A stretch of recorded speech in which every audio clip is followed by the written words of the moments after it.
On a quiet night, I step into the confession booth, my hands trembling as I prepare to unearth a secret that has haunted me for years. My voice barely breaks the silence as I finally admit the truth I've kept buried, that I absolved the man who had committed unspeakable crimes, not out of mercy, but with a dark plan I had crafted in the shadows. I hear my own words echoing in the small enclosed space, feeling the weight of guilt and resolve collide within me. The man on the other side of the screen had begged for forgiveness, tears streaming as I whispered the words he wanted to hear, knowing full well I would follow through with my own justice once the moment was right. I remember the first time I crossed that line, the night I decided that mercy could be weaponized. I watched him kneel, trembling, eyes pleading for salvation, when all I saw was a monster hiding behind a mask of remorse. I told him, "Your sins are forgiven," and in that instant I secretly sealed my own pact with darkness. As I stepped away from the booth, I clenched my fists, feeling the temptation to act on my suppressed fury. I knew the law wouldn't do justice. It never did fast enough. I had waited long enough, collecting my courage, planning every detail. Tonight I looked into his eyes through the screen, and I saw the same remorse I had seen in countless others, but I knew better. Beneath that facade was a predator, and I had sworn I would be the one to stop him. I whispered to him, "Go in peace," the words hollow in my mouth, while inside a storm brewed, a tempest of revenge I could no longer deny. I had given him forgiveness, but that was only a pretense. The real act was waiting in the wings. I could feel the temptation clawing at me, the desire to end his life quietly, swiftly, and forever erase the monster from this world. My mind replayed the moment I made my vow that I'd kill him after the confession, that I'd be the judge, jury, and executioner. The thought of him walking free, contaminating others, made my stomach turn, and I knew I couldn't let it happen. After the session, I spent days planning in silence, waiting for the perfect moment when he would least expect it. I knew I couldn't trust my own resolve forever, but tonight, I felt the final pieces falling into place. I reached into my pocket, clutching the small blade I had brought, feeling its cold steel against my skin, as I prepared for the inevitable. I saw his eyes flicker with relief, and I knew I'd have to act now, before the guilt of my own hypocrisy ate me alive, or the law caught up with me. As I told him the words of absolution once more, I felt the fire within me ignite. In that sacred space, I whispered, "Go forth and sin no more," knowing I'd soon make sure that this sin would never threaten anyone again. The moment is near. I can't hold back anymore. The darkness I've carried for so long is ready to be unleashed. I sit before him, the weight of my confession pressing heavily on my chest. My voice hovers just above a whisper, trembling under the burden I carry. "I did it," I admit softly, my words slipping out like fragile glass. I absolved him, but only to buy time. The truth spills from me, raw and unfiltered, as if releasing a demon I had kept chained inside for too long. His eyes, usually calm and reassuring, now flicker with something darker, curiosity mixed with a hint of fear.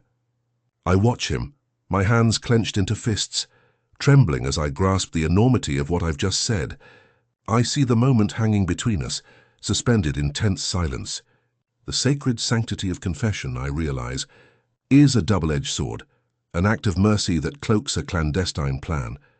I recall how I first convinced myself that mercy was the only path, that forgiveness might somehow cleanse my soul, even as my mind plotted the final act. I remember the countless nights spent wrestling with my conscience, whether to let him walk free or to end his potential for harm once and for all. That clandestine decision had become an obsession, my dark secret lurking beneath every prayer, every whispered prayer of absolution.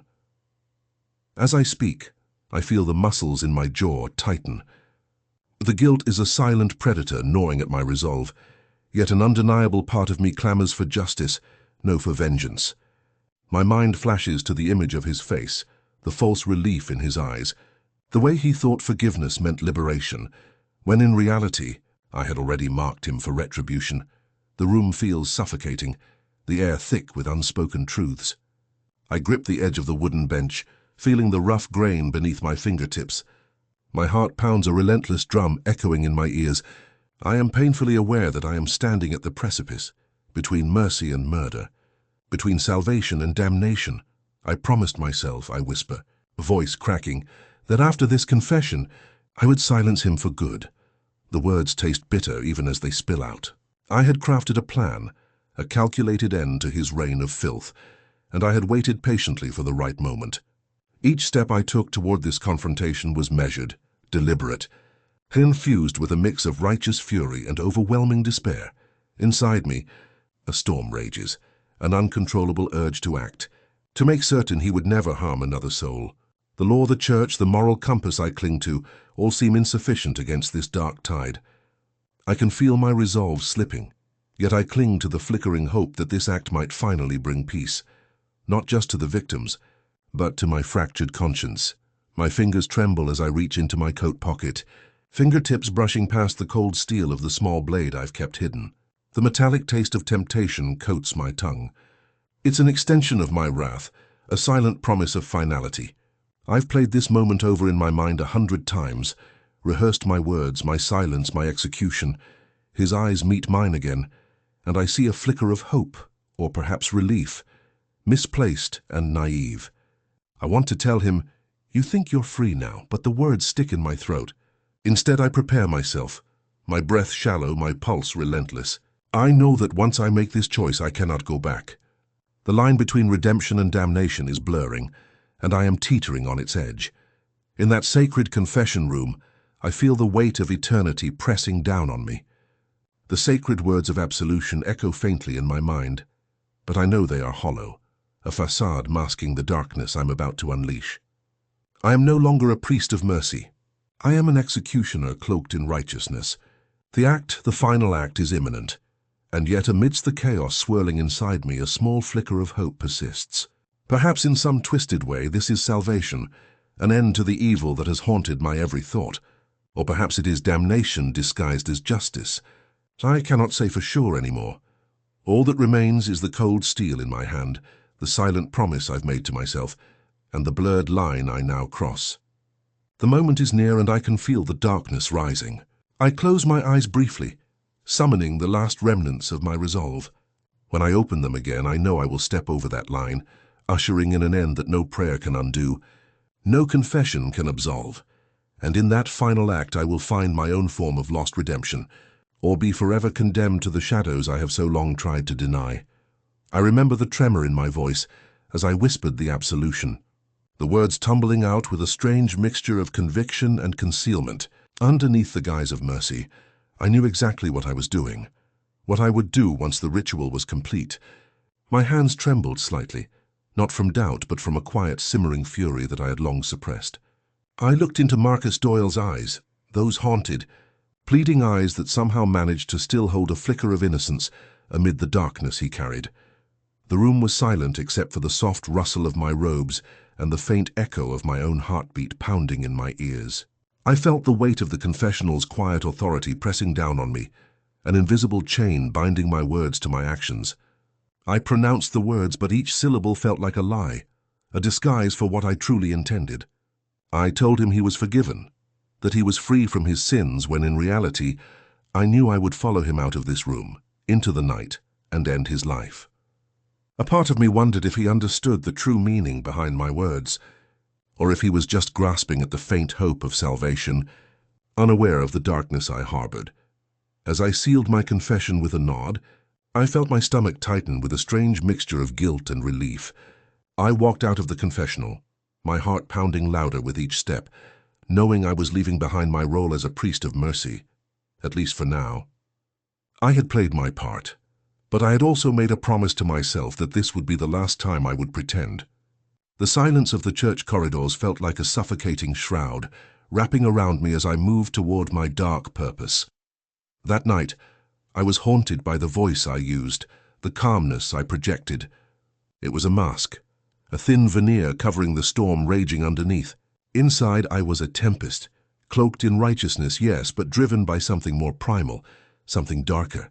I told myself I was seeking justice, that this was redemption for the countless victims, including my own shattered soul. Yet deep down, I questioned whether this act would bring true peace or plunge me into deeper abyss. The plan was simple in theory, but complex in its implications. I had arranged this meticulously, my mind racing through every scenario, every possibility. I knew I was playing a dangerous game, one that could unravel at any moment. Still, I clung to the fragile hope that this act would finally release me from the chains of my past, that it would cleanse my conscience, even if it condemned my soul. I remember the way darkness felt thick and tangible as I prepared. The night was cold, but my resolve was colder. My fingers hovered over the cold steel I had hidden beneath my robes, an instrument of final justice, or perhaps punishment. The moment I would finally cross that line loomed closer, yet I hesitated, not out of doubt but from the fleeting spark of remorse that refused to die.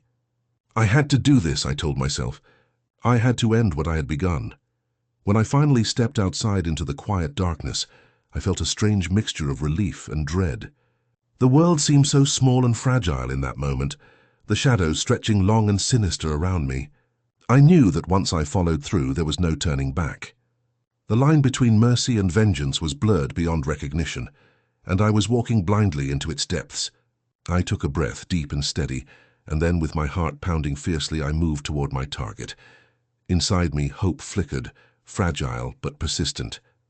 Could this act, so steeped in darkness, somehow be salvation? Or was it merely an act of vengeance dressed up as justice? I didn't have answers. I only had conviction, and the knowledge that once I drew that steel across his throat, I would be irrevocably changed. That moment would define me, scar me for the rest of my life. I closed my eyes briefly, summoning every ounce of resolve, and when I opened them again, I knew I would do what I had to do. There was no prayer that could undo what I was about to commit, no confession capable of absolving this sin. My final act would be a testament to my own inner war, an attempt at redemption, or perhaps the ultimate descent into damnation. I was about to make my choice, to step into the darkness fully aware that I might never return. And yet, amidst the chaos of my mind, a small stubborn hope persisted, an echo that maybe, just maybe, this was the way to true peace. Or perhaps it was a trap, a descent into a shadow I would never escape. Either way, I knew this would be the moment that defined me, the moment I became both executioner and judge, forever marked by the darkness I had embraced. After I finished the confession, my voice remained steady, almost detached, as if I was reciting a prayer I no longer believed in. Inside, my heart was pounding with a savage rhythm I couldn't suppress. I kept my expression composed, hiding the storm raging within, an inferno fueled by guilt, rage, and the unbearable weight of what I was contemplating. To the outside world, I was just a man offering spiritual solace, a vessel of divine mercy. But beneath that veneer, I was already plotting in silence, my mind racing with plans I dared not voice, even to myself. As I watched the man, his face a mask of superficial remorse, I felt nothing but cold calculation. His trembling hands, the way he avoided my gaze, the subtle shifts in his posture, all of it fed my silent fury. I knew who he was. I'd seen his face in countless whispered confessions, heard his lies in countless prayers. Yet I played my part, echoing the words of absolution, knowing full well that I would be the instrument of his true judgment afterward. Closing my eyes for a fleeting moment, I tried to suppress the storm inside me. I stacked my facade high, layering empathy and compassion like armor. I offered forgiveness, knowing it was a lie, an act of mercy I would later turn into my weapon. I listened intently as he poured out his sins, each word a dagger inside my mind. I nodded at appropriate moments, murmured prayers, and pressed my palms together as if I believed in the sanctity of what I was doing. But every gesture was a calculated move, a carefully crafted mask that concealed the wildfire burning beneath. After the confession, I lingered in the silence, the air thick with unspoken truths. Inside, I was already planning the final act. I visualized the act of justice, the retribution that would cleanse the stains he left behind, an act that would forever mark me. My hand itched with the need to act, to make my vengeance real. I had to wait, to bide my time, to ensure that my plan was perfect, flawless in its execution. It was a delicate dance of patience and restraint, a game of shadows where one misstep would ruin everything. In those quiet moments, I questioned myself. Was this righteous, or was I succumbing to the darkness that threatened to consume my soul? Every fiber of my being screamed for justice, for some semblance of redemption. Yet I knew that true redemption in such a case was a lie. Redemption was a myth I clung to out of desperation. The truth was, I was driven by a desire for vengeance that I could not deny, an obsession that had festered within me for too long. I remembered the faces, innocent lives shattered, futures stolen by that man's hand. Each memory sharpened my resolve, fueling the fire that had been smoldering in my chest since I first encountered him. The moment we parted ways in that confessional booth was nothing but a fleeting illusion of mercy, a pretense to hide my true intentions. I had to convince myself I was doing this for justice, for the victims. But deep down, I knew the real reason. I wanted him to suffer the way he made others suffer, to pay in a way that words could never express. As I stepped away from the altar, my heart pounded louder, echoing the chaos inside. I felt the weight of the secret I carried, the heavy, suffocating burden of a truth I dared not speak. My mind spun with plans, each more meticulous than the last, every step carefully choreographed to avoid suspicion. I was already imagining the moment I would strike, the silence that would follow, the finality of it all. And even as I moved through the church's quiet corridors, outwardly calm, inwardly I was a tempest, a man torn between the divine and the profane. That fragile hope persisted, hope that perhaps through this act I could find some twisted form of peace, or at least silence the tumult within me. But I knew better. I knew that once I crossed that line there was no return. Redemption, if it existed, would be beyond my grasp. All that remained was the quiet certainty that I was about to become both executioner and judge, forever marked by what I was about to do. In those final moments of concealment, I questioned whether I was doing the right thing. Was this vengeance justified? Was it mercy? Or was I simply succumbing to my own darkness? The line between the two had blurred long ago, and now I was walking so close to the edge that I could feel the abyss pulling at me. I clenched my fists, steeling myself for what was to come, knowing that once I acted there was no turning back. The shadows grew longer in my mind, and I wondered if I would ever truly find peace again. Perhaps this was the only way, an end to the chaos and guilt that plagued me. Or perhaps it was just the beginning of an even deeper descent. Either way, I understood that my actions would forever define me, carving scars into my soul that no prayer or confession could heal. I carried the burden silently, knowing that when the moment arrived, I would do what I believed was necessary, even if it meant rewriting myself in the process. The faint glow of the cabin's dim light cast shadows across my face, illuminating the turmoil etched into my features. I looked into the mirror, but what I saw was not just a reflection. It was a battleground. My hands trembled slightly as I clutched the small wooden cross, feeling the weight of the burden I carried, not just for what I was about to do, but for what I had already done. The guilt gnawed at me like a relentless predator, and yet beneath that, a strange flicker of resolve burned brighter than ever. I whispered the words of absolution, knowing they were hollow, knowing that I was deceiving both the man in the confessional and myself. As I spoke, I felt a sickening clarity settle over me. This act of mercy, this confession, was merely a prelude, a cover. I had no intention of letting that man walk free. My mind was already made up. I had promised forgiveness, but in my heart, I knew I was merely buying time to plan the final act. He had confessed his sins, trembling voice echoing through the confessional, but I refused to listen with compassion. Instead, I heard only the twisted symphony of my own desire for justice, vengeance pure and unfiltered. I had gone over every possible line I could cross, and now I was standing at the precipice, staring into the abyss I was about to plunge into. There was no turning back. As I stepped out of the confessional, I moved with a strange sense of calm, though my pulse hammered fiercely in my ears. I knew the church's shadowy corridors well, every creak, every whisper, every secret hidden behind sacred walls. It was as if I had become a shadow myself, slipping through darkness with purpose. I carried the weight of my decision silently, feeling the cold steel of the weapon in my pocket, a silent promise of what was to come. The man was waiting in a secluded room, unaware of the storm inside me. His face was pale, eyes darting nervously, but I saw through his facade. There was a flicker of hope, of trust that I was here to forgive. That hope sickened me. I had deceived him, yes, but more than that, I was deceiving myself. I told myself this was justice, that this was mercy. Yet deep down I knew it was neither. It was desperation, a desperate attempt to reclaim some semblance of control over a chaos I could no longer contain. The moment I drew the weapon, time seemed to slow, the air thick with the weight of unspoken truths. I hesitated for a fraction of a second, feeling the cold metal pressing against my palm. Then I pulled the trigger. The sound shattered the silence, a thunderclap that reverberated through the chamber of my conscience. His body jerked, a rag doll thrown into stillness, and I felt a strange mixture of relief and horror wash over me. In that instant, I realized that I had crossed a threshold from which there was no return. The act was done, the deed sealed, yet my mind refused to find peace. Instead, it replayed the moment endlessly, the flash of his eyes, the crack of the shot, the terrible finality of what I had become. I had sought redemption in vengeance, and in doing so I had forged a scar that no prayer could erase. I turned away, fighting back the rising tide of nausea and regret.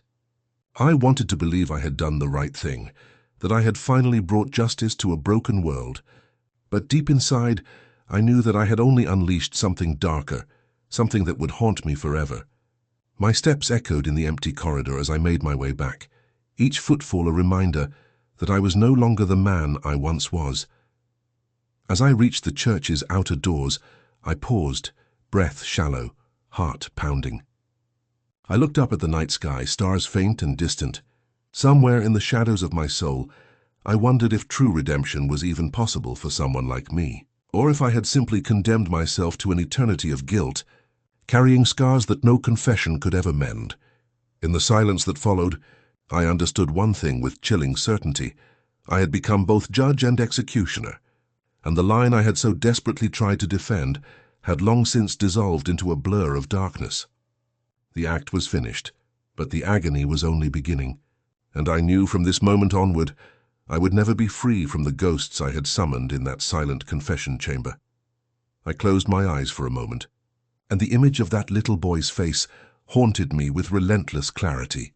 It was Marcus's victim, innocent, fragile, a soul shattered before it could even truly form. I could still feel the tremor in my hands as I whispered the absolution, my voice trembling with a mixture of faith and fury. It was a ritual I had performed countless times.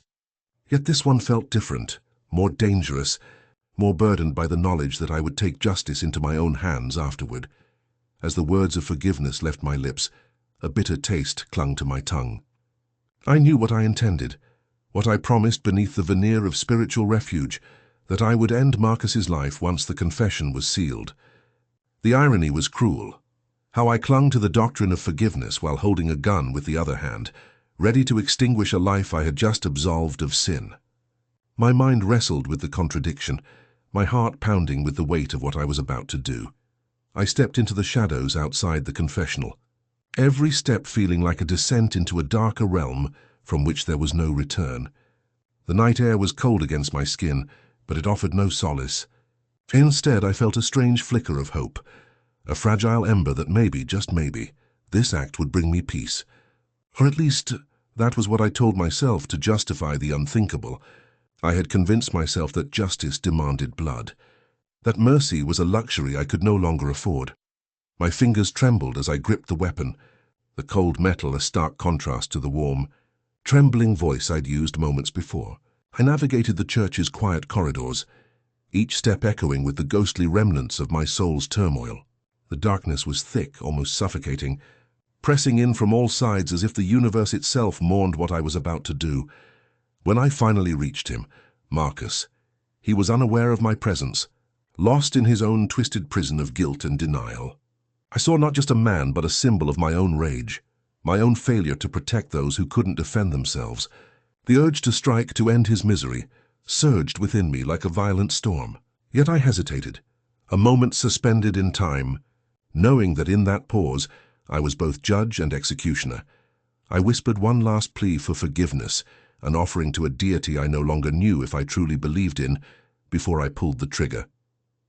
The shot echoed through the silent halls, a brutal punctuation to the confession that had brought me a fleeting sense of righteousness. As Marcus collapsed onto the cold stone floor, I felt an icy numbness seep into my bones. It was over, and yet I knew it was only the beginning of something far darker, Walking away from the scene, I was acutely aware that the line I had crossed was obliterated. I had cloaked my vengeance in the guise of mercy, but in doing so I had become something else, something terrifying. My faith, once a guiding light, now flickered weakly amidst the flames of my rage. I questioned whether I had truly redeemed myself, or merely condemned myself to an eternity of guilt that no prayer could absolve. The night seemed to grow colder, the shadows deeper, as I made my way back to the church. Inside, I felt the weight of what I'd done pressing down on me, like an unshakable spectre. I had whispered forgiveness into the darkness, knowing full well that I would snuff out a life in the aftermath. That knowledge gnawed at my conscience, yet I convinced myself it was necessary, a grim necessity born of a broken soul. I wondered if redemption was even possible anymore. Not for Marcus, not for me. Perhaps the act had liberated me, or perhaps it had sealed my fate. The line between mercy and vengeance was obliterated, leaving behind a trail of scars, visible and invisible, that would mark me forever. I knew that from this moment on, I would carry the ghost of that night, an unshakable reminder of what I had become.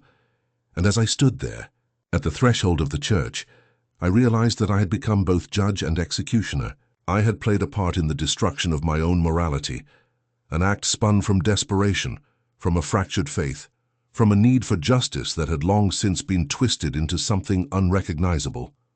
The guilt was a heavy cloak draped over my shoulders, and I knew deep down that I would never be free of it. The shadows seemed to whisper secrets I dared not hear, but I understood this. I was no longer the priest I once was.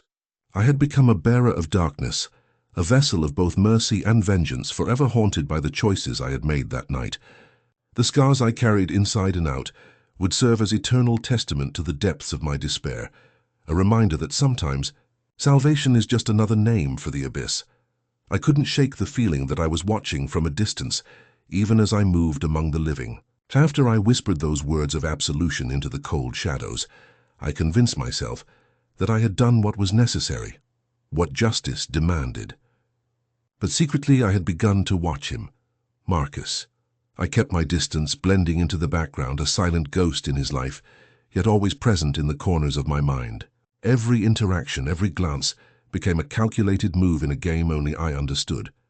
At first I told myself it was for my peace, for closure.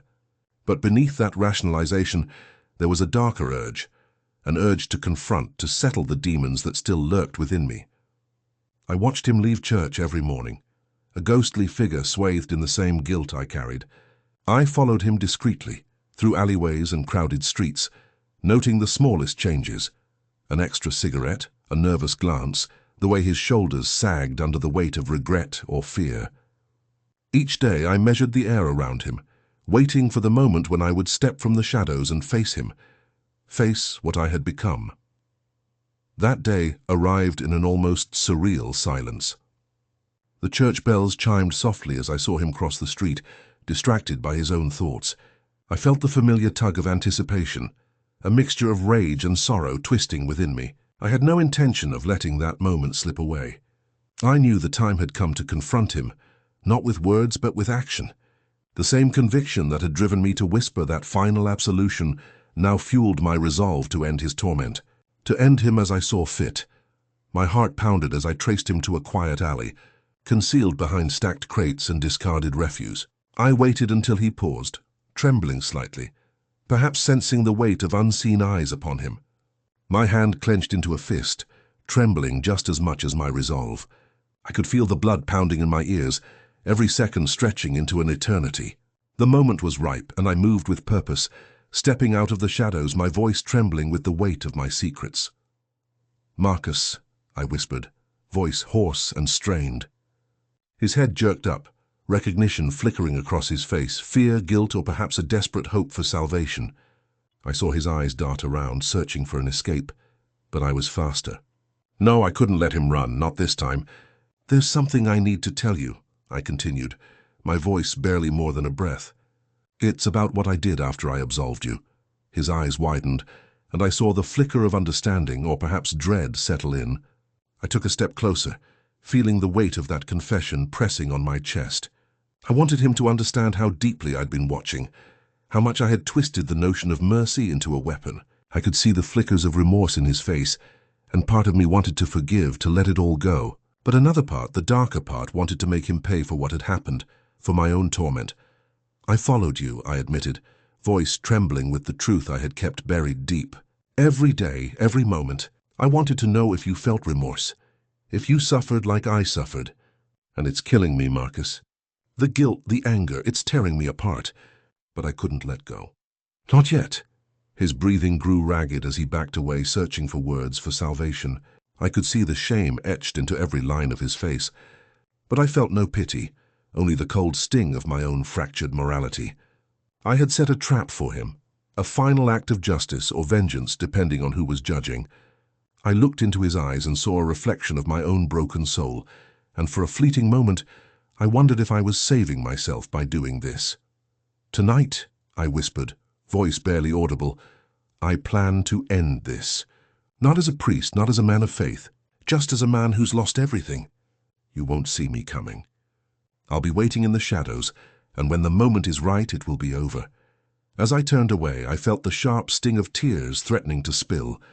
I had crossed a line I could never return from, and yet part of me believed it was the only way to find peace, an end to the madness that had overtaken my soul.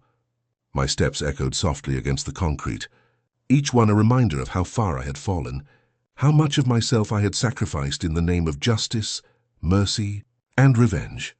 I knew I was no longer the priest I once was. I was something else now, something darker, something unrecognizable. And as I disappeared into the night, I carried the weight of my secrets, knowing that when the time came I would face him again. Not as a confessor, but as a judge, an executioner, and perhaps in the end, as a man trying to find redemption in the shadows of his own soul. A shiver ran down my spine as I finally admitted it to myself. Those months of living a double life had bled through every crack of my facade. I could feel it now, the heavy weight of that confession settling in my chest, an unbearable burden I had carried in silence for too long. On one hand, I was the priest devoted to healing, to guiding lost souls towards salvation. On the other, I was a vigilante driven by a relentless thirst for justice. No, vengeance. I sometimes wondered if I had ever truly believed in redemption, or if I had merely been fooling myself with the rituals, the prayers, the absolutions. I remember the nights I whispered the words of forgiveness into the shadows, knowing full well that I would follow through with the act of ending his life afterward. The act felt both sacred and profane, my hands trembling as I recited the solemn words, my mind swirling with chaos and certainty all at once. That evening, beneath the flickering light of the ancient church candles, I had prepared myself for the confession. I had made my way to the small, secluded room where secrets are supposed to be safe, where sins are forgiven. But inside I harbored my own deadly secret. I told him I would absolve him, that I would grant him a moment of peace before the fall. I watched the relief flood his face, a flicker of hope igniting in his eyes, hope that I knew was false, a fleeting illusion I had crafted to lure him into my trap. As I whispered the words of forgiveness, I felt a strange, twisted serenity. I told him I believed in mercy, that even he deserved a chance at redemption, even if I knew deep down that I was lying to myself. When he left that confessional, I felt a surge of satisfaction, an intoxicating mixture of catharsis and guilt. I had done what I thought I needed to do, what I had convinced myself was righteous. I had given him the absolution he craved, all while preparing to end his life in the shadows. Walking away from that moment, my mind raced with conflicting emotions. The veneer of faith had cracked completely. I was no longer sure what was real, what was truly right. I had told myself I was doing this for justice, for those innocent lives he had hurt, but the truth was darker and more complex. I was driven by a rage that I could no longer suppress, a desire to see him pay for his sins, to confront the monster I believed he was. Every step I took through the silent streets felt heavy, each echo a reminder of how far I had fallen. I had justified my actions by convincing myself that I was cleaning the stain of evil from this world, that I was somehow purifying my soul through destruction. But as I crept into the night, I knew that my own soul was fracturing, splintering into pieces that no prayer could mend. In those moments of solitude, I questioned if redemption was even possible for someone like me. The blurred line between mercy and vengeance haunted me, carving a deep scar into my conscience. I wondered if I was trying to find salvation in the act of killing, or if I was merely running from the guilt that threatened to consume me. My mind kept circling back to that fragile hope, the hope that perhaps, somewhere beneath this darkness, a sliver of light still flickered. Maybe, just maybe, I could find a way to reconcile these two fractured halves of myself. But I knew with brutal clarity that I was no longer the priest I once was. I had become something else, something darker, something unrecognizable. As I stepped deeper into the shadows, I felt the weight of my secrets pressing down on me. The confession I had made in that dimly lit room, the absolution I had granted, was now a part of me, permanently etched into my soul. I carried the burden of this double life, knowing that one day I would have to face the consequences of my actions, and when that day finally arrived, I would meet him again, not as a man of faith, but as a judge, an executioner. I wondered if redemption could ever truly be possible amidst such harrowing depths, or if I was destined to carry this darkness with me until the end. All I knew was that tonight I had crossed a line from which there was no return, and I had no choice but to live with the haunting knowledge of what I had done. In the quiet of the night, as my heart pounded in my chest, I questioned whether I had truly found peace, or if I was merely fooling myself once more. The shadows whispered their secrets, and I listened, knowing that my journey into the darkness was far from over. The night was thick with silence, yet my mind screamed with chaos. I could feel the weight pressing into my chest, suffocating me. Yet I moved forward as if carried by some invisible force. My steps were slow, deliberate, each one echoing with the certainty that I was approaching a boundary, a line I had sworn never to cross. But tonight, that line had already blurred beyond recognition. I sat in a quiet corner of the church, the faint glow of a dying candle flickering across my face, casting shadows that danced like specters of my conscience. I remembered the confession, the trembling voice, the words spilling out in a hushed confession of sins that felt too heavy to carry alone. I had absolved him, yes, but in my mind I knew what that really meant. I had given him a pardon that I knew I would never truly deliver.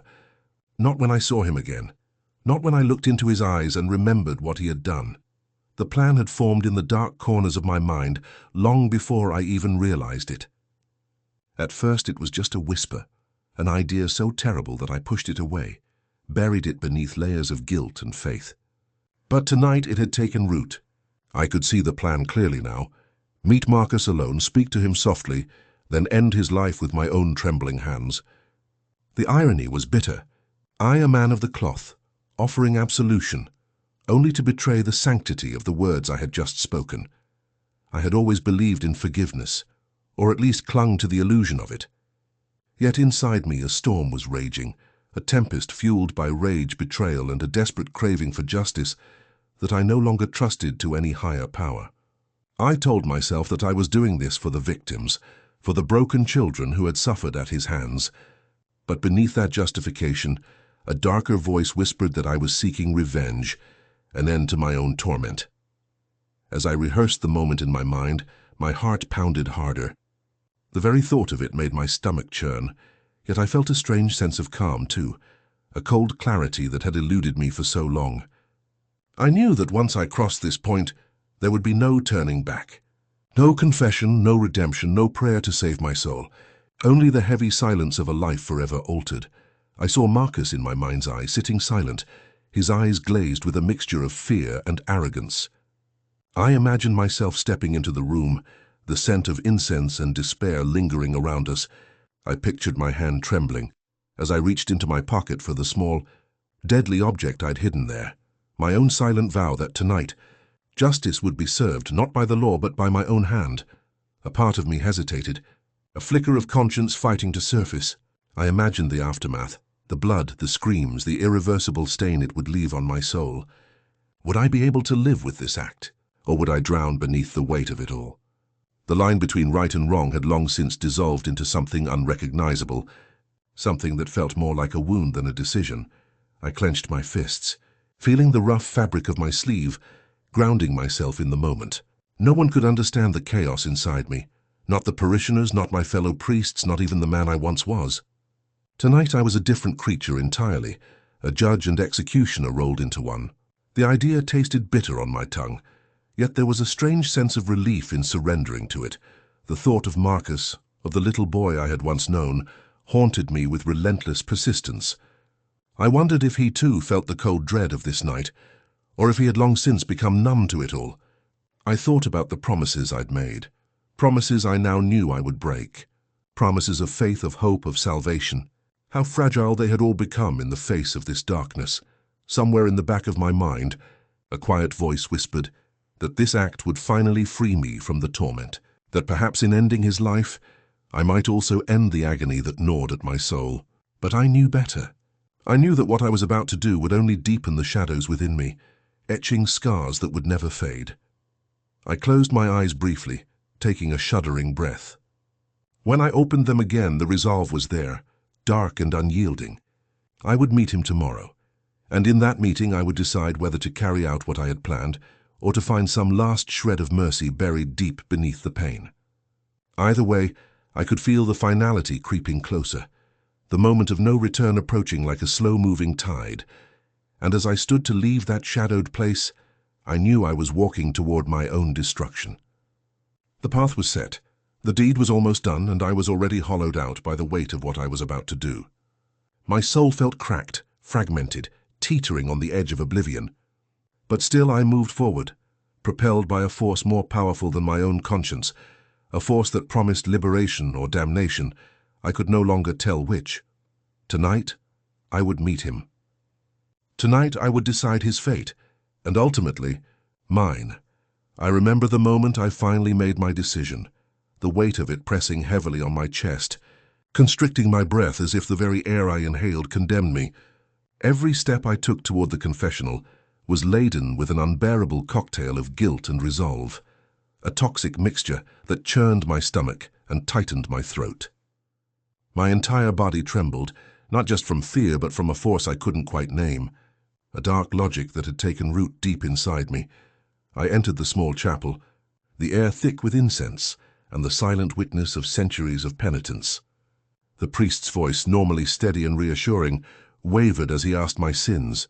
I told myself I was seeking forgiveness, that perhaps this act would somehow absolve me of the torment that had haunted my nights, but the words felt hollow, even as they escaped my lips. The truth was far more sinister, whispered in the shadows of my mind, a voice I tried desperately to silence. When I finally confessed that I had indeed agreed to meet him, my hands shook visibly. I could feel the tremor in my voice, an echo of the chaos raging inside me. I told the priest I wanted forgiveness, but what I truly sought was release. Release from the guilt that clawed at my insides, from the memories that refused to fade, from the helplessness that had gripped me for so long.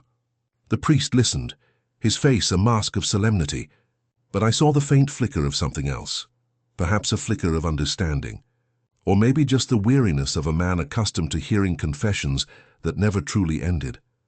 As I knelt in that confessional, I could feel my resolve solidifying. I knew what I had to do. I'd come to this sacred place to lay my sins bare, but instead I found the dark resolve to carry out my own form of justice.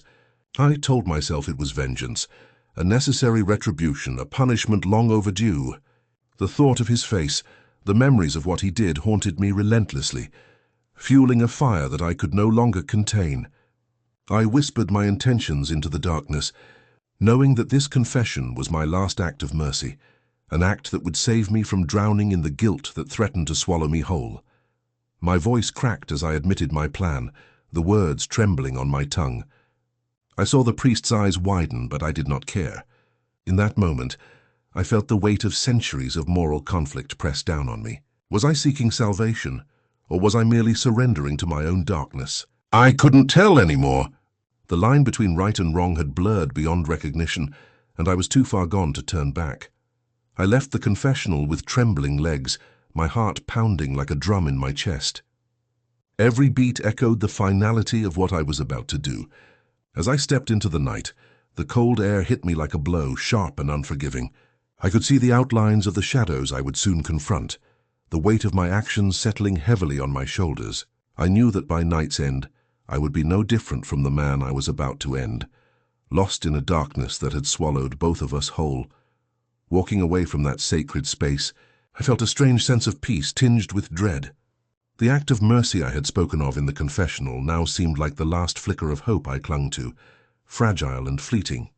I was walking toward my own ruin, yet part of me whispered that perhaps this was the only path left to me. The guilt and fury warred within, but I had made up my mind. The shadows beckoned and I stepped forward, knowing that once I crossed that line there was no turning back. Tonight, I would do what I felt I must, the deed that would forever change me. I had whispered his sins into the dark, and now I was about to silence him forever. As I moved closer, I realized that I was no longer a man seeking redemption. I was something else entirely, an avenger driven by a darkness so deep that the light no longer pierced through. This was my final act, my last gasp of justice, and I was ready to face whatever consequences awaited me in the aftermath. The morning felt heavier than usual, the sky cloaked in a thick, oppressive grey that pressed down on everything. I followed Marcus through the tangled woods, each step resonating with a mixture of dread and resolve. My hands trembled, not from the cold, though the air was biting, but from the storm raging inside me. I kept my gaze fixed on his back, silent, knowing that this walk was the last stretch of my descent into darkness. My pulse pounded loudly in my ears, a relentless drumbeat that seemed to echo my every heartbeat. Every footfall felt like a countdown, each step pulling me closer to the inevitable confrontation I had been orchestrating in my mind for days. The weight of my decision pressed against my chest, heavy as iron, threatening to crush me beneath its burden. Yet I pressed on, knowing I could no longer turn away from what I had to do. There was no redemption left in hesitation, only the cold truth of what awaited me at the end of this path. As we reached that isolated clearing, a place so remote that even the birds seemed afraid to sing, I paused. My breath fogged in the air, swirling in ghostly tendrils around me. I clenched my fists, feeling the rough fabric of my robes against my palms, grounding me in the moment. Marcus turned to face me, his expression unreadable, but I saw the flicker of something in his eyes, fear perhaps, or the last flicker of defiance. I knew that in this moment my words would carry the weight of eternity, and my actions would define what I truly believed about mercy and justice. I took a deep breath, steadying myself. My voice was barely above a whisper, trembling with the enormity of what I was about to say. I told him I would absolve him, an act of mercy, I convinced myself, a final grace before the darkness consumed us both. I watched his eyes flicker with a flicker of relief, a fragile hope I had to shatter. Deep inside, I was already scheming in the shadows of my mind, preparing for what needed to come next. I whispered the words of absolution, but my heart was no longer in them. My mind raced ahead, calculating the seconds until the moment I could put my plan into motion. My hands, trembling with a mixture of guilt and fury, clutched tightly at the crucifix I carried. I knew that once I crossed this threshold, I would no longer be the same man who believed in redemption. I was becoming something else, an instrument of final justice, a vessel of vengeance cloaked in the guise of mercy. The silence stretched between us, thick and suffocating. I watched his face contort slightly, a flicker of hope giving way to resignation. I wondered if he sensed the darkness growing within me, if he saw the storm brewing behind my eyes. I felt a surge of conflicting emotions, guilt clawing at my conscience, yet a strange, icy clarity taking its place. I had convinced myself that this act was necessary, that the world would understand someday, that justice demanded it. But a small voice inside whispered that I was losing myself, losing my soul in the process. I stepped closer, my mind already racing through the steps of what would come after. The moment I would finally act, I knew, was imminent. I could almost taste the bitter taste of what was to come, a mixture of dread and relief mingled in a dark symphony within me. As I looked into Marcus's eyes, I saw something I couldn't define. Trust, perhaps, or a final plea for mercy. Neither, I knew, would save us now. With a final breath, I whispered my decision into the cold air. The line between mercy and vengeance had long since blurred, and I was about to cross it, into a place from which there was no return. This was my final act, my closing chapter in a story I could no longer control. I clenched my jaw, steeling myself for what was to come, knowing that once I made that move, I would be forever changed, no longer a man seeking redemption but a vessel of justice. forever haunted by what I was about to do. And yet, as I reached into my pocket and grasped the small cold object I had brought with me, I felt a flicker of something else, an ember of hope. Perhaps that somewhere in the darkness, a sliver of light still remained, but I knew better than to trust it. I was already deep in the shadows, and this morning's fog was only the beginning of the storm that would consume us both. As I looked into Marcus's eyes, a rush of conflicting emotions drowned me: disgust, sorrow, and an uncontrollable surge of rage that threatened to swallow my reason. His face, so familiar yet tainted now, seemed to mock my inner turmoil. I could feel my hands trembling, betrayed by the intensity of what I was about to do. My mind raced with memories, moments of innocence lost, the faces of other victims, the helplessness that had clawed at my conscience for years. Every ounce of my being screamed for justice, yet a small whispering voice urged me to turn away, to find mercy, to forgive, to do whatever I could to keep my soul intact. But my body betrayed me.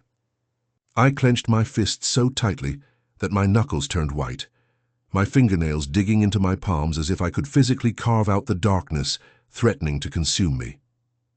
I wanted to shatter the silence with a scream, to undo what had been done, but instead I simply spoke, my voice trembling, cracking under the weight of my own despair. "You won't hurt anyone again," I whispered, more to myself than to him. The words felt hollow, like a benediction that would seal his fate. In that moment I was painfully aware of the fine line I was walking. Beneath my robes my heart pounded like a drum, pounding out a rhythm of dread and resolve. I knew what I had to do, yet every fiber of my being ached to resist. I told myself it was mercy, that I was saving others from a monster. But deep inside I recognized the truth.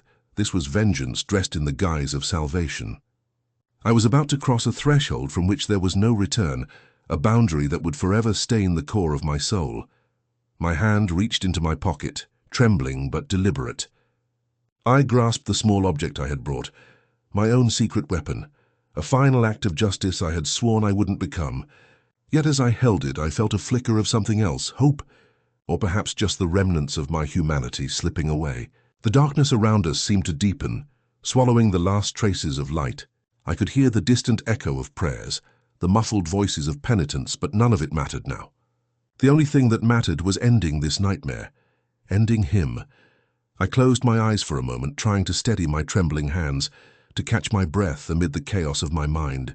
When I finally looked back at Marcus, I saw not just a monster, but a broken man, someone beyond redemption, deserving of what was coming. Still, some part of me questioned whether this act could truly bring peace, whether justice could ever be served when I was the one wielding the blade.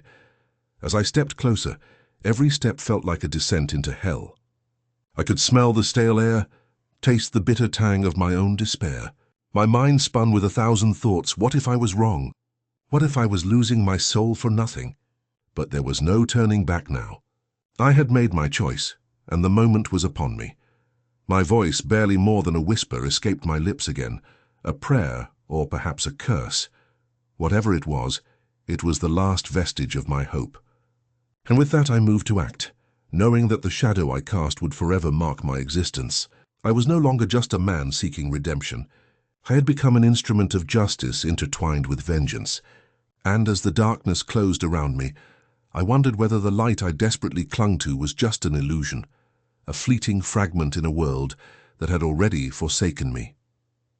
In that moment, the storm inside me roared louder than ever. The rage had consumed the fragile remnants of reason I clung to, and I felt my grip on the weapon tighten involuntarily. My hands, trembling like leaves in a hurricane, hovered over the cold metal of the gun. Every fiber of my being screamed for justice, for vengeance, for an end to this nightmare I had unwittingly become part of. I knew I had to decide. Do I pull the trigger now, or do I hesitate and let the darkness win? The shadows pressed against me, their cold fingers whispering doubts I refused to hear. My mind raced back to the countless confessions, the hollow absolutions I had given in this sacred space, knowing deep down that some of these sins were beyond forgiveness, especially his. The man before me, eyes vacant and hollow, had once been a child's nightmare, the embodiment of evil I had tried to forget. Yet in this moment, he looked almost defeated, as if he too understood the weight of what was to come. The air was thick with silence, punctuated only by the faint, ragged breaths I struggled to steady. I could feel my pulse pounding in my ears, drowning out the distant echoes of hymns and prayers. My finger twitched on the trigger, a primal impulse to end all of this suffering. I wondered if my faith could withstand this test, if my soul could ever recover from crossing this line. Would it be mercy? Or just another form of damnation? I closed my eyes briefly, pressing the barrel against his temple, a cold, unforgiving contact that sent shivers down my spine. My mind flashed to my congregation, to the trust they placed in me, to the vows I had taken to be a vessel of divine justice. How easily I had betrayed those promises in that instant, surrendering to the fury that lurked beneath my cassock. I inhaled sharply, the scent of wax and blood mingling in my senses, numbing my resolve just enough to make me question everything. The trembling of my fingers grew worse, a visible tremor that betrayed the storm raging inside. I fought to hold back tears, to suppress the urge to scream at the universe for the horror of it all. Was this what salvation looked like? An act so dark it threatened to swallow me whole. I stared into his vacant eyes, searching for any sign of remorse or humanity, but found only the cold reflection of my own despair. And still, a fragment of hope flickered within, the faint, fragile hope that perhaps somehow this could be the end of it all, that this act, as monstrous as it was, might finally bring peace to the shattered pieces of my soul. I questioned whether forgiveness was possible. From him, from myself, could I look into the mirror afterward and accept what I had done? Or would this act forever stain my conscience, turning me into something unrecognizable? The weight of my decision pressed down hard, making my knees shake beneath me. My grip on the weapon tightened once more, but I hesitated, just for a heartbeat, an eternity suspended in a fraction of a second. The silence stretched, thick and suffocating, until I finally whispered a prayer or maybe a curse under my breath. I wasn't sure which anymore. It was the last flicker of hope I allowed myself before I made the choice.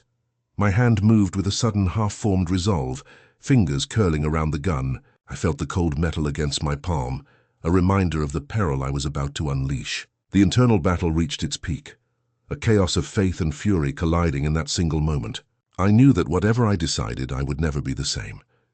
I could almost see the shadows dancing around me, mocking my fragile humanity, and as I stared down at the man before me, I saw not just evil incarnate, but a reflection of my own darkness, the part I had tried to suppress, the part that had now come roaring to life. The line between mercy and vengeance blurred, dissolving into a haze of regret and resolve. I realized that whatever I chose, I was sealing my fate, an irreversible act that would carve a scar deep into my soul. I took a deep breath, summoning what little courage remained, and slowly, deliberately withdrew my finger from the trigger. The storm within me refused to subside, but I knew I couldn't let it control me. Instead, I lowered the gun, not out of mercy, but because I recognized that this was the moment I would have to live with forever. The quiet, haunting aftermath of a decision made in the depths of darkness. My hands trembled uncontrollably as I pulled the trigger, the deafening crack echoing through the silent church. Time seemed to slow, stretching each millisecond into an eternity. I watched as Marcus's eyes widened in shock, his body convulsing as the life drained from his face. The warmth of his blood splattered across my hands, a visceral reminder of the irreversible act I had just committed. The weight of what I'd done pressed down on me with relentless force. My breath hitched, and my stomach lurched as reality crashed back into focus. I had intended to do it in a moment of cold resolve, but now the aftermath felt thick and suffocating, like a heavy fog settling over my senses. I staggered backward, my legs trembling beneath me, clutching the gun that had once seemed so righteous, but now felt like a burden I could no longer bear. The blood still pulsed in my ears, pounding in rhythm with the chaos inside my mind. I saw Marcus's face, so full of terror, so betrayed, frozen in a final expression of shock. I had believed I was doing God's work, delivering justice, but the taste of that conviction was bitter, tainted with guilt. I questioned everything in that fleeting moment: faith, morality, my own humanity. A scream echoed somewhere distant, yet it felt as if it were coming from within me. I wanted to shout, to run, to undo what had just transpired, but my body was rooted to the ground. My heart hammered so loudly I feared it might burst. Every fiber of my being was consumed by conflict, an intense battle between the righteous priest I wished to be and the murderer I had become. I stared at my trembling hands, trying to find meaning in their tremors. Had I truly thought I could carry this burden alone? Did I believe that absolution could erase what I had just done?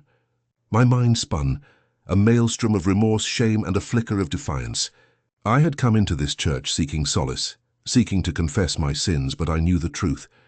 I had only added another to my list. The sanctuary's darkness felt oppressive, suffocating. I sank to my knees, clutching my head, whispering prayers that sounded more like curses. I tried to convince myself that Marcus deserved this, that justice had been served, but the words felt hollow. No prayer could undo the blood I had spilled. No absolution could cleanse the stain etched into my soul. As the seconds stretched into eternity, I became painfully aware that I had crossed a line, one I could never uncross. The act of pulling that trigger, a reckless impulse born out of desperation, had sealed my fate. The weight of it pressed deeper into me, carving a scar that I knew would haunt me forever. I closed my eyes, trying to suppress the whirl of emotions. My mind flashed back to the moment I decided to act, the instant I convinced myself that killing Marcus was the only choice. Was it? I questioned everything with bitter clarity. The line between mercy and vengeance blurred in my mind, and I realized I had stepped into a darkness from which I might never emerge. The church's silence pressed in, amplifying my broken sobs. I felt exposed, vulnerable, stripped of my priestly veneer. The guilt clawed at my insides, gnawing relentlessly. I had believed I could uphold the divine law, but I had become its executioner. My hands, once consecrated, now bore the blood of my sins. A faint voice inside whispered that forgiveness might be possible, that redemption could still be found. But I knew the truth. Some acts could never be forgiven. Some shadows forever cast their pall. I had become an instrument of destruction in a moment of weakness, and I would carry this burden until my dying breath. Tears welled up, blurring my vision as I looked at the blood-stained floor. I wondered if I could ever return to the faith I once held so sacred. The sacred space around me now felt like a prison, trapping me in the remorse I could neither escape nor escape from. Every beat of my heart reminded me that I had created a chasm within myself, one that no prayer could bridge. In that cold, hollow silence, I made a silent vow. To carry this guilt, to never forget what I had done, and to seek some form of redemption, the kind that might never come. My body shuddered as I clung to the only thing left, my broken resolve, fragile and fleeting. I knew I would have to live with this haunting act, forever marked by the day I pulled the trigger, sealing my fate as both confessor and executioner. Lying there on the cold, unforgiving floor, I felt the weight of what I had just done crush down on me with suffocating intensity. My body was numb, yet my mind raced in a whirlwind of chaos, images flashing through my memory, each more vivid and horrifying than the last. The faint echo of my voice whispering absolution seemed distant now, replaced by the deafening silence of my own despair. Every part of me screamed in rebellion against the act I had committed. I had told myself I was doing what was necessary, that justice demanded this, yet the truth clawed at my conscience. This was no justice. It was a crime, a betrayal of my sacred vows, of everything I once believed in.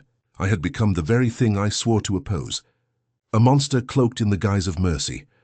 As I stared at the cracked, stained floor beneath me, I felt as if my soul had been torn apart, shredded into fragments I could no longer piece together. The blood I had witnessed, the silent screams I had heard, they haunted me now, seeping into my bones, poisoning whatever remnants of faith I clung to. I clenched my fists, feeling the rough texture of the cold stone against my palms, grounding me in the present, even as my mind spiraled into darkness. A cruel thought surfaced. Was I truly different from him? The man I had just killed? Had my absolution been nothing more than a calculated act to buy time, to silence my own demons? I remembered how I whispered words of forgiveness into the shadows, knowing full well I was sealing his fate afterward. It was a twisted dance, mercy intertwined with malevolence, hope tangled with vengeance. I felt the blood rush to my head, a dizzying mixture of guilt and adrenaline. I buried my face in my hands, the tears streaming down my cheeks uncontrollably. I had always believed in redemption, in the power of grace to heal even the deepest wounds.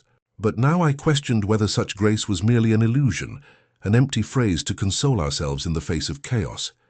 Could I forgive myself? Or was I doomed to carry this burden forever, a scar etched into my spirit that no prayer could erase? The darkness pressed closer, wrapping around me like a shroud. I wondered whether I would ever find peace again, whether the divine light I once sought was now just a distant memory, flickering faintly in the shadows of my soul. I contemplated the act of taking my own life, an escape from the chaos, a way to end this torment. But even in that dark thought, a flicker of defiance remained. I was still alive, still breathing, still fighting the storm within. Every heartbeat echoed a silent question. Was there redemption for a priest who had crossed a line from which there was no return? I clasped my hands tightly, feeling their trembling tremors. I knew I would carry this act with me, etched into every fiber of my being, a permanent reminder that I had forsaken the divine and fallen prey to my own fury. As the minutes stretched into eternity, I made a silent vow. I would not let this act define me entirely. Somewhere within the depths of this darkness, a tiny ember of hope flickered, fragile but persistent. I would endure, I would carry the guilt, and perhaps someday I would find a sliver of peace amid the chaos. Until then, I would remain here on this cold, hard ground, haunted by the shadows of my own making, praying, if only to find some semblance of redemption in the aftermath of my sin. The night was suffocatingly silent when I finally dragged the body into the shadows of the nearby woods. My hands trembled uncontrollably, yet I forced myself to be precise, methodical. Every movement felt like a betrayal. Each step I took further buried the last shred of my innocence. I scrubbed at the dirt and leaves clinging to my fingertips, desperately trying to erase the chilling imprint of what I'd done. As if I could wipe away the sin with mere physical effort, I kept telling myself I was doing this to protect the sanctity of the church, to shield my community from the darkness that threatened to seep into every corner of our lives. But beneath that veneer of justification, a bitter truth gnawed at me. This was vengeance, pure and simple. I had whispered the absolution, knowing full well I would end him afterward. I had embraced the role of both priest and executioner, caught in a storm of faith and fury so fierce I feared I might drown in it. After I finished, the weight of what I carried pressed down on me like an anvil. I crouched behind a thick cluster of bushes, watching the faint outlines of the body nestled among the fallen leaves. My chest heaved with a mixture of relief and dread. Relief that my deed was done, that the threat was neutralized. Dread because I knew I had crossed a line from which there was no return, leaving behind a trail of blood and broken vows. I reached for a nearby stone and began to cover the body, layer upon layer, trying to erase any trace that could lead back to me. My hands moved mechanically, guided by instinct as a silent prayer escaped my lips. Though I questioned whether prayer could reach across the chasm I'd created within myself. I felt the sting of tears, but I blinked them away fiercely as if tears might wash away the stain of my sin. As I concealed the evidence, my mind raced in chaotic loops. What if someone found him? What if the guilt clawed its way out and exposed everything? I had thought I could suppress the memory, cage it behind the walls of my mind, but it refused to stay hidden. The specter of that night haunted me, the whisper of the broken absolution I'd lied to myself about, the echo of my own voice sealing his fate. I took a deep breath, trying to steel myself against the crushing guilt. I knew I couldn't undo what I'd done, but I could at least try to silence the ghosts by making sure no one else stumbled upon our secret. The darkness of the woods seemed to swallow my actions, swallowing my screams of remorse and justification alike. I told myself it was mercy, that this was the only way to protect the innocent, to end his suffering and prevent further pain. Yet amid the darkness, a fractured fragment of hope persisted, an ember flickering stubbornly in the cold. Maybe, just maybe, this act of vengeance would somehow be a step toward redemption. Or perhaps I was just deluding myself, convincing my conscience that I had some divine purpose in this hideous act. The line between faith and fury blurred so completely that I could no longer tell where one ended and the other began. I staggered back from the scene, my heart pounding with a mixture of adrenaline and dread. The night air was thick, heavy with the scent of earth disturbed and secrets kept. I wiped my sweaty palms on my robes, trying to steady my trembling hands. I was acutely aware that this act had forever changed me, marked me with a scar deeper than any physical wound could ever be, As I made my way back through the woods, every step felt weightier, as if I carried the fallen man with me in some silent, unbreakable bond. I kept telling myself I was justified, that I had no choice but to act. Yet a voice deep inside whispered that I had abandoned the divine calling, that I had become the very darkness I had sworn to fight. And still, I wondered if redemption was possible, that somehow, in the depths of this black night, I could find a way to forgive myself. Or was I doomed to carry this burden forever, a shadow haunting every prayer, every breath? I fought to hold on to that fragile ember of hope, knowing that only time, and perhaps a sliver of divine mercy, could tell if I would ever find peace again. I cannot hold back the tears that streamed down my face as I confess this darkness that now engulfs me. Even after ending Marcus's life, my mind refuses to find peace. Instead, it spirals into endless doubt and despair. The weight of that moment, the whisper of absolution I uttered into the shadows, clings to me like a shroud. I remember kneeling in that dim church, voice trembling as the words left my lips, knowing full well what I intended to do once the confession was made. The sacred ritual felt hollow, a facade masking the chaos within, as I knew the act of mercy I granted him was only a prelude to my own vengeance. My hands still tremble as I recall how I entered that confessional, my heart pounding with a tumult of emotions I could no longer tame. I had convinced myself that absolving him was necessary, that perhaps by granting him forgiveness, I could somehow justify what was to come. Yet as I whispered the words, I felt the icy grip of fury tighten around my soul, blinding me to any sense of divine grace. I watched his face, twisted in a mix of guilt and defiance, and in that moment I saw the reflection of my own darkness staring back at me. The act itself, a cold, calculated decision, burned into my memory. The rush of adrenaline, the way my voice cracked as I pronounced the absolution, and the way I turned away knowing I would follow through with the final act. That subsequent silence was deafening. I moved swiftly, almost instinctively, my conscience screaming for mercy that I could not give. I knew deep down that this wasn't justice. It was vengeance dressed in the guise of righteousness. I had severed a part of myself that night, and I felt the scar, invisible but painfully real, etching itself into my spirit. Now, hours or perhaps days later, the remorse has become a relentless tide. No prayer, no ritual, no plea for forgiveness seems enough to wash away the blood on my hands. I am haunted by the image of Marcus's face, the betrayal, the innocence lost, and I wonder if I am truly redeemed or if I have simply condemned myself to eternal torment. The doubts gnaw at my mind, whispering that I have crossed a line from which there is no return. The divine purpose I once clung to feels distant, shattered by the weight of what I've done. I stare into the empty space, trying to find some shred of peace or hope, but all I see is my reflection, broken, hollow, stained by my own sins. I question whether mercy can ever be truly granted to someone like me, or if I am forever damned to carry this burden. Every prayer I utter now feels hollow, every whispered plea for salvation drowned by the echo of my own guilt. I wonder if I am merely fooling myself, that this fleeting hope I cling to is just another lie I tell myself to survive. In the darkness, I cling to the fragile ember of hope I once had, desperately wishing it would ignite into a guiding light. But it flickers weakly, almost extinguished. I am aware that redemption is not a moment or a prayer. It is a journey, a process that seems impossible after what I have done. Perhaps I am irredeemable, forever stained by the sins I've committed. Or maybe, just maybe, divine mercy has not forsaken me entirely.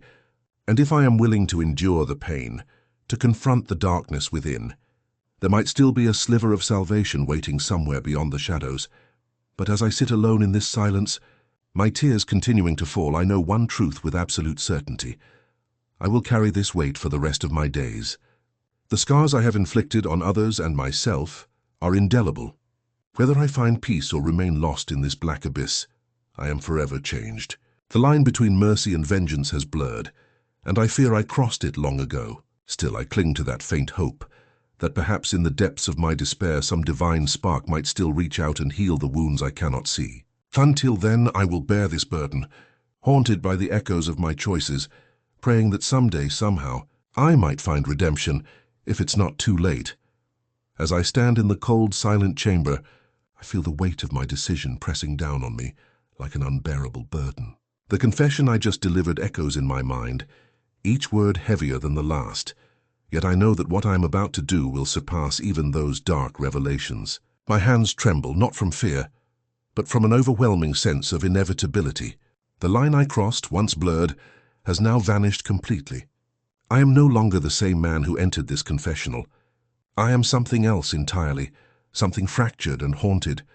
I recall the moment I made my vow, words spoken softly but with unwavering resolve, to absolve the man who had committed unspeakable atrocities. I justified it as an act of mercy, a way to buy time, to buy peace for myself. But beneath that veneer of compassion lurked a storm of fury and despair. I told myself that I was doing what was necessary, that divine forgiveness could handle the rest, that perhaps in some divine calculus, this was the only way to balance the scales. Yet now, as I prepare to face the aftermath, I realize how hollow those words sound. My mind races through the darkness of my thoughts. Was I seeking redemption or merely dodging the consequences? The clarity of that question cuts deeper than any blade. I knew in that moment that I wasn't acting out of faith but out of a desperate need to control something, anything, in a life spiraling into chaos. The man had looked at me with pleading eyes, and I saw not a soul in torment, but a reflection of my own brokenness. I saw the darkness I had buried deep within, festering, waiting to consume me entirely. Now, standing at the precipice of what I have decided, I feel the cold breath of reality settle over me. This act, this final decision, will forever alter the course of my existence. Whether I walk away stained and broken, or find some fleeting peace, I know I will carry the scars of this moment for the rest of my days. I am acutely aware that redemption wasn't in the words spoken behind the altar. It is in this act, in the acceptance of my punishment, that I seek some measure of absolution. I close my eyes for a moment, inhaling deeply, trying to steady the storm inside. My mind flashes to the faces of those I may have harmed, the lives I have touched and tarnished beyond repair. Each memory is a shard of glass piercing through my soul, reminding me that some wounds cut too deep for forgiveness. Yet within that darkness, I cling to the faint hope that perhaps some divine mercy lingers still, some thread of grace that can reach me even now, in my broken state. With trembling hands I reach into my pocket and pull out the small, cold object I had prepared, a weapon I had hidden away, a silent testament to the darkness I have embraced. I feel the weight of it, not just physically but spiritually, as if it embodies my final reckoning. My heartbeat pounds loudly in my ears, drowning out everything else as I take a step forward into the night. The air feels thick with the scent of despair and resolve. I whisper a silent prayer, not for salvation, not for forgiveness, but for strength, for the courage to accept what I am about to do, knowing it will irrevocably change everything. My mind races with images of the past, the moments I tried to cling on to hope, the faces of those I loved, the voice of the priest who once offered me solace. But now all that remains is this raw, unfiltered truth. I am not seeking redemption. I am seeking release. As I raise the weapon, I acknowledge the darkness that has become a part of me, an indelible scar etched into my soul. This act, this final act, will be my penance, my way of confronting the storm within. I feel a strange sense of calm, a hollow peace settling over me as I prepare to surrender to what I believe is inevitable. Deep down I know this is not an end but a transformation, an acceptance of my irrevocable brokenness, and yet amid the chaos, a small, fragile ember of hope flickers. Perhaps in this act of self-destruction, I am finally releasing the guilt that has haunted me, freeing myself from the chains I have carried for so long. Maybe, just maybe, this is the moment where I stop running from my darkness and embrace it fully, accepting that some wounds can never truly heal, only be carried. As I close my eyes and tighten my grip, I am overwhelmed by a mixture of despair and a strange, quiet resolve. I know I may never be forgiven by anyone, including myself, but I am tired of fighting. This final act is my surrender, my acknowledgement of the darkness I have nurtured. I take a breath, steadying myself, knowing that once I step into the abyss there is no turning back. And so, I make my choice. In that silent, suspended moment, I let go of hope, of mercy, of everything I once believed in. I step forward into the shadows, ready to face whatever darkness awaits on the other side.